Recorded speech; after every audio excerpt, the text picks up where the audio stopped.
ਸੱਚਾਈ ਕੌਣ ਹੈ? ਜਿਸ Song ਦੇ ਵਿੱਚ ਮਸੀਹ ਦੀ ਗੱਲ ਨਹੀਂ ਜਾਂ ਮਸੀਹ ਦੇ ਕੰਮਾਂ ਦੀ ਗੱਲ ਨਹੀਂ, ਅਸੀਂ ਉਸ ਨੂੰ ਕਿਵੇਂ ਮਸੀਹੀ Song ਕਹਿ ਸਕਦੇ? ਵਰਸ਼ਿਪ ਸਿਰਫ ਗਾਉਣਾ ਨਹੀਂ ਹੈ, ਪਰਸਤਿਸ਼ ਕੁਰਬਾਨੀ ਹੈ। ਨਵੇਂ ਨਿਯਮ ਦੇ ਵਿੱਚ ਨਿਊ ਟੈਸਟਾਮੈਂਟ ਦੇ ਵਿੱਚ ਇੱਕ ਬਹੁਤ ਹੀ ਮੇਨ ਕੋਰ ਵਰਸ ਹੈ ਜਿੱਥੇ ਲਿਖਿਆ ਹੈ ਕਿ ਪਰਸਤਿਸ਼ ਕਿਵੇਂ ਕਰਨਾ ਹੈ। In the New Testament, it is written one of the words state that how we should worship God. ਜੇ ਤੁਸੀਂ ਆਪਣੀ ਬਾਈਬਲ ਸਾਥ ਲੈ ਕੇ ਆਏ ਹੋ ਤਾਂ ਤੁਸੀਂ ਕੱਢ ਸਕਦੇ ਹੋ ਯਹੂਨਾ ਦੀ ਇੰਜੀਲ। And if you got your Bible with this, you can look into Gospel of John, chapter number 4, chapter 4, ਉਹਦੀ 23 ਅਤੇ 24 ਆਇਤ। verse 23 and 24. Okay, 23ਵੀਂ ਤੇ 24ਵੀਂ ਆਇਤ ਤੋਂ ਇਸ ਤਰ੍ਹਾਂ ਲਿਖਿਆ ਹੈ ਕਿ ਪਰ ਉਹ ਸਮਾਂ ਆਉਂਦਾ ਹੈ, ਸਗੋਂ ਹੁਣੇ ਹੈ, ਜੋ ਸੱਚੇ ਭਗਤ ਆਤਮਾ ਔਰ ਸੱਚਾਈ ਨਾਲ ਪਿਤਾ ਦੀ ਭਗਤੀ ਕਰਨਗੇ, ਕਿਉਂਕਿ ਪਿਤਾ ਇਹੋ ਜਿਹੇ ਭਗਤਾਂ ਨੂੰ ਚਾਹੁੰਦਾ ਹੈ। ਪਰਮੇਸ਼ਰ ਆਤਮਾ ਹੈ ਅਤੇ ਜੋ ਉਹਦੀ ਭਗਤੀ ਕਰਦੇ ਹਨ ਉਹਨਾਂ ਨੂੰ ਚਾਹੀਦਾ ਹੈ ਕਿ ਉਹ ਆਤਮਾ ਅਤੇ ਸੱਚਾਈ ਨਾਲ ਭਗਤੀ ਕਰਨ। ਆਮੀਨ।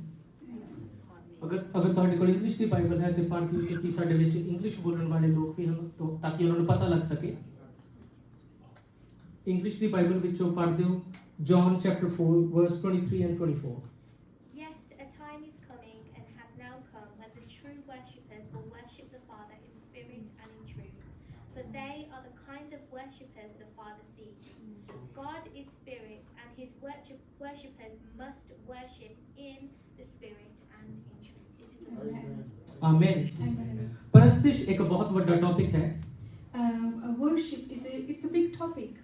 ਇਹਨੂੰ ਥੋੜੇ ਸ਼ਬਦਾਂ ਦੇ ਵਿੱਚ ਨਿਬੇੜਨਾ ਥੋੜਾ ਜਿਹਾ ਮੁਸ਼ਕਿਲ ਜਾਪਦਾ ਹੈ। And it's we cannot describe worship in few words. ਪਰ ਜਲਦੀ ਦੇ ਵਿੱਚ ਅਸੀਂ ਦੇਖਾਂਗੇ ਮੇਨ ਪੱਖਾਂ ਨੂੰ ਕਿ ਪਰਸਤਿਸ਼ ਕੀ ਹੈ ਤੇ ਕਿਵੇਂ ਕਰੀਦੀ ਹੈ। And but quickly we can look what is worship and how we can worship. ਜਦੋਂ ਅਸੀਂ ਇਸ ਆਇਤ ਉੱਤੇ ਦੇਖਦੇ ਹਾਂ ਉੱਥੇ ਲਿਖਿਆ ਹੈ ਕਿ ਟਾਈਮ ਆਉਣ ਵਾਲਾ ਹੈ ਬਲਕਿ ਆ ਗਿਆ ਹੈ। ਪ੍ਰਭੂ ਯਿਸੂ ਮਸੀਹ ਦੇ ਮੂੰਹ ਦੇ ਬੋਲ ਹਨ।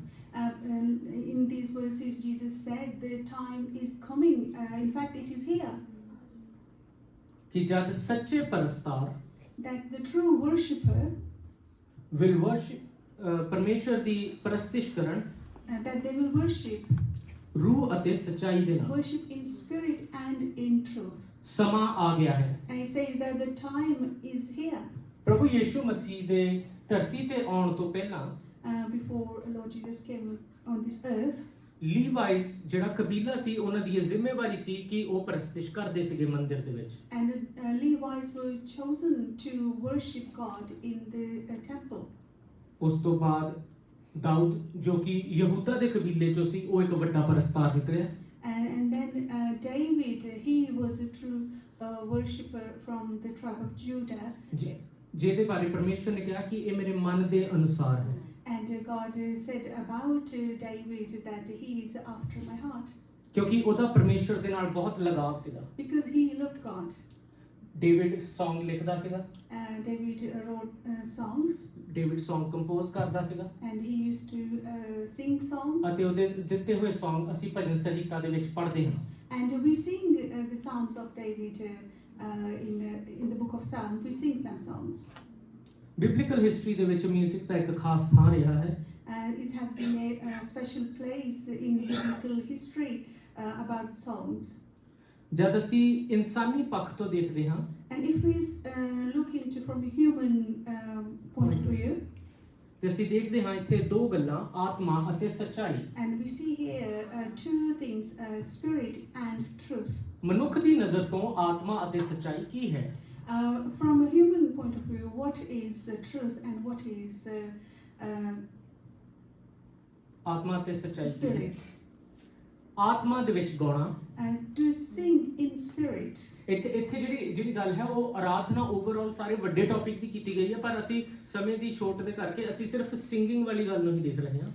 We see the whole topic is about worship, but today we're just going to look into singing.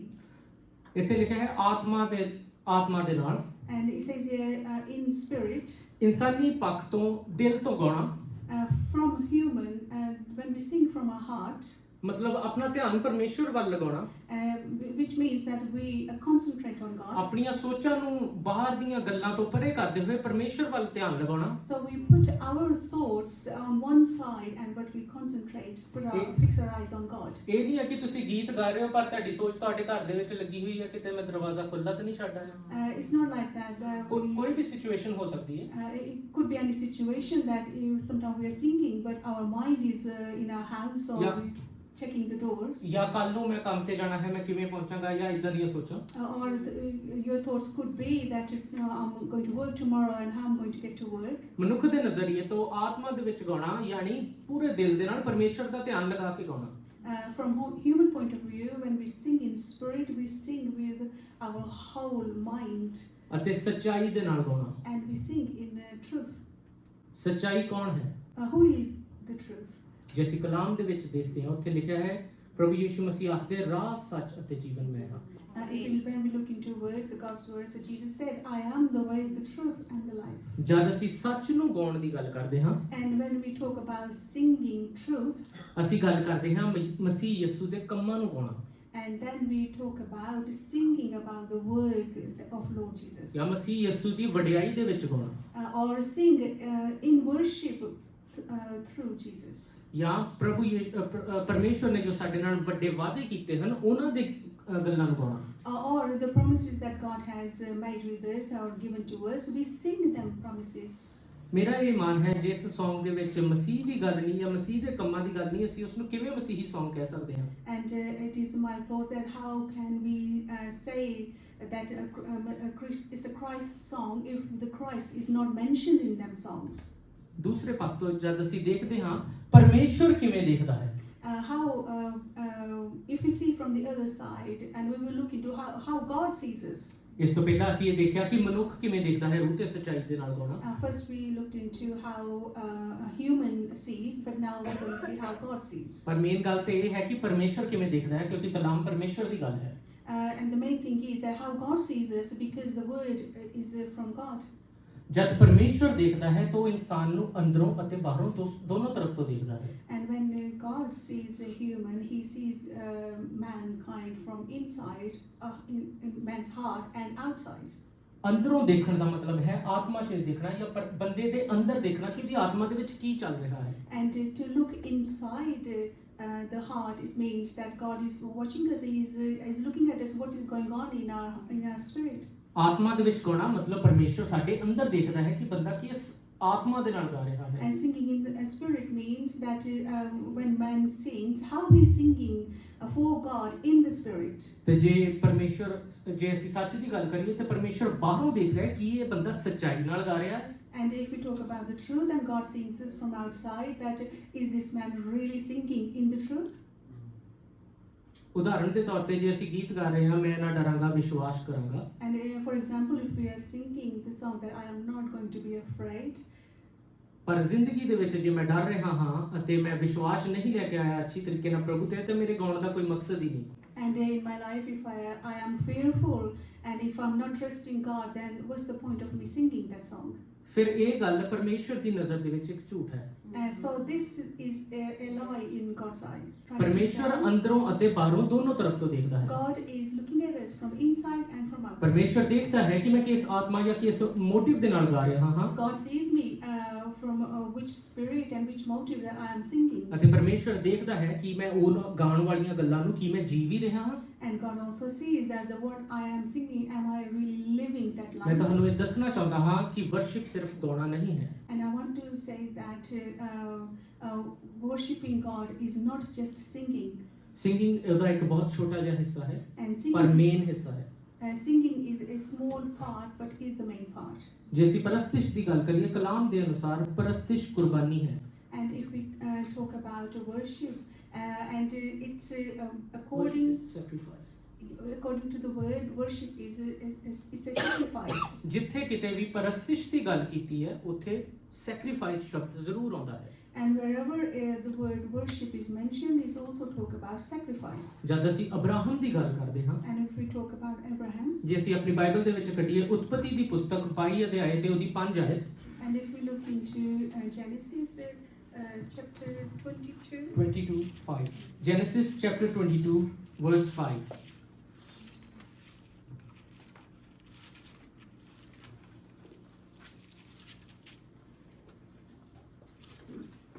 पंजवीं आयत उत्पत्ति 22 और 25वीं आयत जी। जिस तरह लिखा है ਤਾਂ ਅਬਰਾਹਮ ਨੇ ਆਪਣੇ ਜਵਾਨਾਂ ਨੂੰ ਆਖਿਆ ਤੁਸੀਂ ਇੱਥੇ ਗਧੇ ਦੇ ਕੋਲ ਬੈਠੇ ਰਹੋ ਮੈਂ ਔਰ ਇੱਕ ਮੁੰਡਾ ਥੋੜੀ ਦੂਰ ਅੱਗੇ ਜਾਵਾਂਗੇ ਅਤੇ ਮੱਥਾ ਟੇਕ ਕੇ ਤੁਹਾਡੇ ਕੋਲ ਮੁੜ ਆਵਾਂਗੇ ਆਮੀਨ।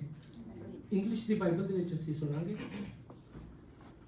Genesis chapter 22 verse 5. He said to his servants, "Stay here with the donkey." Is that right? Yeah. Yeah. Yeah. He said to his servants, "Stay here with the donkey while I and the boy go over there. We will worship and then we will come back to you." Angrezi the Bible ਦੇ ਵਿੱਚ ਸਾਨੂੰ ਇਹ ਸ਼ਬਦ ਸੁਣਨ ਨੂੰ ਮਿਲਦਾ ਕਿ we will worship, ਅਸੀਂ ਉੱਥੇ ਪ੍ਰਸਤਿਸ਼ ਕਰਨ ਜਾਵਾਂਗੇ। And in the English Bible, you have heard the word. It says that we will go and worship. ਤੁਸੀਂ ਇਸ ਗੱਲ ਤੋਂ ਜਾਣੂ ਹੋ ਕਿ ਅਬਰਾਹਮ ਆਪਣੇ ਬੱਚੇ ਨੂੰ ਲੈ ਕੇ ਪਹਾੜੀ ਦੇ ਉੱਤੇ ਮਾਊਂਟ ਮੋਰਾਇਆ ਤੇ ਜਾ ਰਿਹਾ ਸੀ ਤਾਂ ਕਿ ਉਹ ਸੈਕਰੀਫਾਈਸ ਕਰ ਸਕੇ। And we know that Abraham, how he took his son and he was going to the mountain to sacrifice his son. ਮੈਨੂੰ ਨਹੀਂ ਲੱਗਦਾ ਉਹ ਉੱਥੇ ਗਾਉਣ ਜਾ ਰਿਹਾ ਸੀ, And I didn't think that he was going there to worship God. ਪਰ ਇੱਥੇ Singing. ਪਰ ਇੱਥੇ ਲਿਖਿਆ ਹੈ ਕਿ ਉਹ ਉੱਥੇ ਵਰਸ਼ਿਪ ਕਰਨ ਜਾ ਰਿਹਾ ਸੀ। But it's written here he was going there to worship. ਸੋ ਇਸ ਤੋਂ ਅਸੀਂ ਸਿੱਖਦੇ ਹਾਂ ਕਿ ਪ੍ਰਸਤਿਸ਼ ਸੈਕਰੀਫਾਈਸ ਹੈ। And so that's why we learn here that worshiping God is sacrificial. ਆਪਣੀਆਂ ਸਾਰੀਆਂ ਇੱਛਾਵਾਂ ਨੂੰ ਛੱਡ ਦੇਣਾ ਮਸੀਹ ਦੀ ਪ੍ਰਸਤਿਸ਼ ਹੈ। To leave all your desires on one side is true worship. ਅਤੇ ਆਤਮਾ ਅਤੇ ਸੱਚਾਈ ਦੇ ਨਾਲ ਉਹਦੀ ਆਰਾਧਨਾ ਕਰਨਾ ਹੀ ਇੱਕ ਸੱਚੀ ਪ੍ਰਸਤਿਸ਼ ਹੈ। And to worship in a spirit and in truth is a true worship. ਅੱਗੇ ਅਸੀਂ ਪੌਲ ਦੇ ਲੈਟਰ ਦੇ ਵਿੱਚੋਂ ਦੇਖਾਂਗੇ ਜੋ ਉਸਨੇ ਰੋਮੀਆਂ ਨੂੰ ਲਿਖਿਆ ਸੀ, ਰੋਮਨਸ ਚੈਪਟਰ 12 verse 1 to 2। ਰੋਮੀਆਂ ਦੀ ਪੱਤਰੀ ਉਹਦਾ 1 ਅਧਿਆਇ ਅਤੇ ਉਹਦੀ 12 ਅਧਿਆਇ ਉਹਦੀ 1 ਅਤੇ 2 ਆਇਤ। ਰੋਮੀਆਂ ਨੂੰ 12 ਚੈਪਟਰ ਤੇ ਪਹਿਲੀ ਤੇ ਦੂਸਰੀ ਆਇਤ ਵਿੱਚ ਲਿਖਿਆ ਹੈ, ਸੋ हे ਭਰਾਵੋ ਮੈਂ ਪਰਮੇਸ਼ਵਰ ਦੀਆਂ ਰਹਿਮਤਾਂ ਦੀ ਖਾਤਰ ਤੁਹਾਡੇ ਅੱਗੇ ਬੇਨਤੀ ਕਰਦਾ ਹਾਂ ਕਿ ਤੁਸੀਂ ਆਪਣੀਆਂ ਦੇਹੀਆਂ ਨੂੰ ਜਿਉਂਦਾ ਅਤੇ ਪਵਿੱਤਰ ਅਤੇ ਪਰਮੇਸ਼ਵਰ ਨੂੰ ਭਾਉਂਦਾ ਬਲੀਦਾਨ ਕਰਕੇ ਚੜਾਵੋ, ਇਹ ਤੁਹਾਡੀ ਰੂਹਾਨੀ ਬੰਦਗੀ ਹੈ। ਆਮੀਨ। ਹਾਂਜੀ, ਇੱਕ ਆਇਤ ਠੀਕ ਹੈ। ਰੋਮੀਆਂ ਦੀ ਪੱਤਰੀ 12 ਅਧਿਆਇ ਅਤੇ ਉਹਦੀ 1 ਆਇਤ ਵਿੱਚ ਲਿਖਿਆ, and so dear brothers and sisters, I plead with you to give your bodies to God because of all he has done for you. Let them be a living and holy sacrifice, the kind he will find acceptable. This is truly the way to worship him. ਆਪਣੇ ਆਪ ਨੂੰ ਪਰਮੇਸ਼ਰ ਨੂੰ ਦੇ ਦੇਣਾ, ਆਪਣੀ ਜ਼ਿੰਦਗੀ ਨੂੰ ਪਰਮੇਸ਼ਰ ਦੇ ਕੋਲ ਦੇ ਦੇਣਾ ਇੱਕ ਕੁਰਬਾਨੀ ਦੇ ਤੌਰ ਤੇ ਹੀ ਇੱਕ ਸੱਚੀ ਆਰਾਧਨਾ ਹੈ। To give yourself wholly to God is a true worship. ਪਰਮੇਸ਼ਰ ਭਾਲਦਾ ਹੈ ਅਜਿਹੇ ਪਰਸਤਾਰਾਂ ਨੂੰ ਜਿਹੜੇ ਰੂਹ ਅਤੇ ਸੱਚਾਈ ਨਾਲ ਉਹਦੀ ਆਰਾਧਨਾ ਕਰਦੇ ਹਨ। And the verse we looked into before, that God is looking for the true worshipper, those who will worship God in spirit and in truth. ਪਰਮੇਸ਼ਰ ਕਿਉਂ ਭਾਲਦਾ ਹੈ ਅਤੇ ਪਰਮੇਸ਼ਰ ਦਾ ਇਹਦੇ ਪਿੱਛੇ ਕੀ ਮੋਟਿਵ ਹੈ? Why God is looking for true worshipper? What is God's motive behind it? ਇਸ ਗੱਲ ਨੂੰ ਅਸੀਂ ਫਿਰ ਕਦੇ ਸਿੱਖਾਂਗੇ। And we will learn about that another time. ਸਮੇਂ ਦੀ ਕਮੀ ਦੇ ਕਰਕੇ ਮੈਂ ਇੱਥੇ ਹੀ ਇਸ ਮੈਸੇਜ ਨੂੰ ਬੰਦ ਕਰਨਾ ਚਾਹਾਂਗਾ। And due to time, I am going to stop here. ਪਰ ਐਂਡ ਦੇ ਵਿੱਚ ਮੈਂ ਤੁਹਾਨੂੰ ਇਹੀ ਕਹਿਣਾ ਚਾਹਾਂਗਾ ਕਿ ਤੁਸੀਂ ਰੂਹ ਅਤੇ ਸੱਚਾਈ ਦੇ ਨਾਲ ਪਰਮੇਸ਼ਰ ਦੀ ਪ੍ਰਸਤਿਸ਼ ਕਰਦੇ ਹੋ। And at the end, all I want to ask you that are you worshiping God in spirit and in truth? ਜਦ ਅਸੀਂ ਚਰਚ ਦੇ ਵਿੱਚ ਆਉਂਦੇ ਹਾਂ, ਮਸੀਹ ਦੇ ਗੀਤਾਂ ਨੂੰ ਗਾਉਂਦੇ ਹਾਂ, And when we come to church, when we sing songs, ਕੋਸ਼ਿਸ਼ ਕਰੋ ਕਿ ਤੁਹਾਡਾ ਮਨ ਪਰਮੇਸ਼ਰ ਵੱਲ ਲੱਗਾ ਹੋਵੇ and to try that we are focused on God, ਅਤੇ ਰੂਹ ਅਤੇ ਸੱਚਾਈ ਦੇ ਨਾਲ ਅਸੀਂ ਉਹਦੀ ਆਰਾਧਨਾ ਕਰੀਏ। that we worship God spirit and in truth. ਇਸ ਗੱਲ ਦਾ ਕੋਈ ਮਤਲਬ ਨਹੀਂ ਹੈ ਕਿ ਕੋਈ ਕਿੰਨਾ ਚੰਗਾ ਜਾਂ ਕੋਈ ਕਿੰਨਾ ਬੁਰਾ ਗਾਉਂਦਾ ਹੈ। It doesn't matter how good someone sings or how bad someone sings, ਇੱਥੇ ਪਰਮੇਸ਼ਰ ਨੇ ਕਿਤੇ ਨਹੀਂ ਕਿਹਾ ਕਿ ਜਿਹੜਾ ਚੰਗਾ ਗਾਉਣ ਵਾਲਾ ਹੈ ਉਹੀ ਮੇਰੀ ਆਰਾਧਨਾ ਕਰੇਗਾ। because God's word doesn't say that the one who can sing better is the one who is a true worshipper. ਮੈਂ ਆਪਣੀ ਗਵਾਹੀ ਦੇ ਤੌਰ ਤੇ ਤੁਹਾਨੂੰ ਦੱਸਣਾ ਚਾਹੁੰਦਾ ਹਾਂ, ਮਿਊਜ਼ਿਕ ਸਕੂਲ ਦੇ ਵਿੱਚ ਮੈਂ ਆਪਣੇ ਟੀਚਰ ਦਾ ਸਭ ਤੋਂ ਨਲਾਇਕ ਸਟੂਡੈਂਟ ਸੀ। And I want to, as a testimony, tell you that when I was learning music, wasn't the good student. ਮੇਰਾ ਸਰ ਮੈਨੂੰ ਕਹਿੰਦਾ ਹੁੰਦਾ ਸੀ, ਮੇਰਾ 뮤직 ਟੀਚਰ, ਕਿ ਜੇ ਵਿਕਟਰ ਨੂੰ ਸਿਖਾ ਦਿੱਤਾ ਹੈ ਤਾਂ ਮਤਲਬ ਕਿਸੇ ਨੂੰ ਵੀ ਸਿਖਾਇਆ ਜਾ ਸਕਦਾ। And my teacher used to say to me, if I can teach Victor, then I can teach anybody. ਪਰ ਅੱਗੇ ਜਾ ਕੇ ਕੀ ਹੋਇਆ? What happened after? ਪਰਮੇਸ਼ਵਰ ਨੇ ਮੈਨੂੰ ਆਪਣੀ ਆਰਾਧਨਾ ਦੇ ਲਈ ਬੁਲਾ ਲਿਆ। God chose me for His worship. ਮੈਂ ਤੁਹਾਨੂੰ ਦੱਸਣਾ ਚਾਹੁੰਦਾ ਹਾਂ ਕਿ ਜਿਹੜੀ ਸਿੰਗਿੰਗ ਹੈ ਉਹ ਇੱਕ ਕਾਲਿੰਗ ਨਹੀਂ ਹੈ। And I want to tell you that the singing is not a calling. ਪਰਮੇਸ਼ਵਰ ਨੇ ਸਾਨੂੰ ਸਭਨਾਂ ਨੂੰ ਅਜਿਹਾ ਬਣਾਇਆ ਹੈ ਕਿ ਅਸੀਂ ਉਹਦੀ ਆਰਾਧਨਾ ਕਰੀਏ। God has called all of us, chose all of us that we can sing. ਅਗਰ ਤੁਸੀਂ ਗੀਤ ਗਾ ਕੇ ਉਹਦੀ ਆਰਾਧਨਾ ਕਰਦੇ ਹੋ ਤੇ ਚੰਗੀ ਗੱਲ ਹੈ। And if you sing if you worship God through singing, then it's a good thing. ਜੇ ਤੁਸੀਂ ਕੋਈ ਸਾਜ਼ ਵਜਾਉਣਾ ਜਾਣਦੇ ਹੋ ਤੇ ਚੰਗੀ ਗੱਲ ਹੈ। If you can play an instrument, it's a good thing. ਜੇ ਤੁਸੀਂ ਨਹੀਂ ਵੀ ਜਾਣਦੇ, ਆਪਣਾ ਮਨ ਤੁਸੀਂ ਪਰਮੇਸ਼ਵਰ ਵੱਲ ਲਗਾਇਆ ਹੈ ਤੇ ਦੁਆ ਕਰਦੇ ਹੋ, ਇਹ ਵੀ ਇੱਕ ਚੰਗੀ ਗੱਲ ਹੈ। And if you don't know to play and you can't play an instrument, but you can pray, even that's a good thing. ਗੀਤ ਗਾਉਣਾ ਕੋਈ ਬੁਲਾਹਟ ਨਹੀਂ ਹੈ। To sing is not a calling. ਇਹ ਇੱਕ ਸਾਡੀ ਜ਼ਿੰਮੇਵਾਰੀ ਹੈ। It is our responsibility. Worship ਇੱਕ ਲਾਈਫ ਸਟਾਈਲ ਹੈ। Worship, it's a lifestyle. ਜੇ ਤੁਸੀਂ ਪਰਮੇਸ਼ਵਰ ਦੀ ਆਰਾਧਨਾ ਨੂੰ ਆਪਣਾ ਲਾਈਫ ਸਟਾਈਲ ਬਣਾ ਲਓ, And if you make worship your lifestyle, ਫਿਰ ਜਿਹੜੇ ਮੌਜਜ਼ੇ ਹਨ ਉਹ ਇੱਕ ਆਮ ਗੱਲ ਹੋ ਜਾਂਦੀ ਹੈ। then the miracles going to be a little thing in your life. ਮੇਰੀ ਜ਼ਿੰਦਗੀ ਦੇ ਵਿੱਚ ਜਦ ਮੈਂ ਮਸੀਹ ਨੂੰ ਜਦ ਮੈਂ ਪਰਮੇਸ਼ਵਰ ਦੀ ਪ੍ਰਸਤਿਸ਼ ਨੂੰ ਆਪਣਾ ਲਾਈਫ ਸਟਾਈਲ ਬਣਾਇਆ, ਮੇਰੀ ਜ਼ਿੰਦਗੀ ਦੇ ਵਿੱਚ ਬਹੁਤ ਵੱਡੇ ਮੌਜਜ਼ੇ ਹੋਏ। And when I made worship my lifestyle, lots of miracles happened in my life. ਮੇਰੀ ਗਵਾਹੀ ਤੋਂ ਤੁਸੀਂ ਸਭ ਜਾਣੂ ਹੋ। And most of you know my testimony. ਸੋ ਮੈਂ ਅੰਤ ਵਿੱਚ ਇਹੀ ਕਹਿਣਾ ਚਾਹਾਂਗਾ ਕਿ ਪਰਮੇਸ਼ਵਰ ਲੱਭਦਾ ਹੈ ਉਹਨਾਂ ਲੋਕਾਂ ਨੂੰ ਜਿਹੜੇ ਰੂਹ ਤੇ ਸੱਚਾਈ ਨਾਲ ਉਹਦੀ ਆਰਾਧਨਾ ਕਰਦੇ ਹਨ। And at the end, I want to just say to you that God is looking for true worshipper, those who will worship Him in spirit and in truth. ਆਓ ਅਸੀਂ ਇੱਕ ਛੋਟੀ ਪ੍ਰਾਰਥਨਾ ਕਰੀਏ ਤੇ ਉਸ ਤੋਂ ਬਾਅਦ ਮੈਂ ਖਤਮ ਕਰਾਂਗਾ। Let us pray. ਸਵਰਗੀ ਪਿਤਾ, ਅਸੀਂ ਤੁਹਾਡਾ ਧੰਨਵਾਦ ਕਰਦੇ ਹਾਂ ਅੱਜ ਦੇ ਇਸ ਕੀਮਤੀ ਸਮੇਂ ਦੇ ਲਈ ਮੇਰੇ ਪਰਮੇਸ਼ਵਰ। Heavenly Father, we thank you for this time that you have blessed us with. ਪ੍ਰਭੂ ਤੇਰੇ ਕਲਾਮ ਦੇ ਵਿੱਚੋਂ ਸਾਨੂੰ ਇਹ ਸਿੱਖਣ ਦਾ ਮੌਕਾ ਮਿਲਿਆ ਕਿ ਸੱਚੀ ਰੂਹ ਅਤੇ ਸੱਚਾਈ ਵਾਲੀ ਆਰਾਧਨਾ ਕੀ ਹੈ। And through your word, we have learned what is the true, what is to worship you in spirit and truth. ਪ੍ਰਭੂ ਜਿਹੜੀਆਂ ਗੱਲਾਂ ਤੂੰ ਮੈਨੂੰ ਸਿਖਾਈਆਂ ਮੈਂ ਤੇਰੀ ਕਲੀਸਿਆ ਨੂੰ ਦੱਸ ਦਿੱਤੀਆਂ। And Father, what you have taught me, I have taught your church. ਖੁਦਾਵੰਦ ਮੇਰੀ ਇਹ ਦੁਆ ਹੈ ਕਿ ਅਸੀਂ ਮਿਲ ਕੇ ਤੇਰੀ ਆਰਾਧਨਾ ਰੂਹ ਅਤੇ ਸੱਚਾਈ ਨਾਲ ਕਰ ਸਕੀਏ। Father, it is my prayer that together we will worship you in spirit and truth. ਖੁਦਾਵੰਦ ਇਹ ਤੇਰੀ ਮਰਜ਼ੀ ਹੈ Lord, it is your will. ਅਤੇ ਤੂੰ ਭਾਲਦਾ ਹੈ ਉਹਨਾਂ ਲੋਕਾਂ ਨੂੰ ਜਿਹੜੇ ਰੂਹ ਅਤੇ ਸੱਚਾਈ ਦੇ ਨਾਲ ਤੇਰੀ ਆਰਾਧਨਾ ਕਰਦੇ ਹਨ। And you are looking for true worshippers, those who will worship you in spirit and ਪ੍ਰਭੂ truth. ਅਸੀਂ ਸਭ ਜਣੇ ਰੂਹ ਅਤੇ ਸੱਚਾਈ ਨਾਲ ਆਰਾਧਨਾ ਕਰਨ ਵਾਲੇ ਬਣ ਜਾਈਏ। Oh Heavenly Father, make us a true worshipper so that we will worship you in spirit and ਖੁਦਾਵੰਦ truth. ਤੂੰ ਸਾਡੇ ਦਿਲਾਂ ਦੇ ਹਾਲ ਨੂੰ ਜਾਣਦਾ ਹੈ। Lord, you know our hearts. ਤੂੰ ਸਾਡੀਆਂ ਪਰੇਸ਼ਾਨੀਆਂ ਨੂੰ ਵੀ ਜਾਣਦਾ You ਹੈ। know all our troubles. ਮੇਰੇ ਪ੍ਰਭੂ My God, ਤੂੰ ਕਿਰਪਾ ਕਰਨ ਵਾਲਾ ਪਰਮੇਸ਼ਵਰ you are a gracious God. ਸਾਡੇ ਉੱਤੇ ਦਇਆ ਕਰ ਮੇਰੇ ਪਰਮੇਸ਼ਵਰ, Have mercy upon ਤਾਂ ਕਿ ਅਸੀਂ us, ਤੇਰੀ ਹਜ਼ੂਰੀ ਵਿੱਚ ਇਵੇਂ ਹੀ ਬਣੇ ਰਹੀਏ। that we may remain in your presence. ਖੁਦਾਵੰਦ ਸਾਰਾ ਆਦਰ, ਸਾਰਾ ਜਲਾਲ, ਸਾਰੀ ਮਹਿਮਾ ਤੁਹਾਡੇ ਨਾਮ ਨੂੰ ਦਿੰਦੇ ਹਾਂ। We give you all the glory and the honor and praise. ਅਸੀਂ ਇਸ ਪ੍ਰਾਰਥਨਾ ਨੂੰ ਮੰਗਦੇ ਹਾਂ ਪ੍ਰਭੂ ਯੀਸ਼ੂ ਮਸੀਹ ਦੇ ਨਾਮ We ਵਿੱਚ। pray in Jesus' name. ਆਮੀਨ।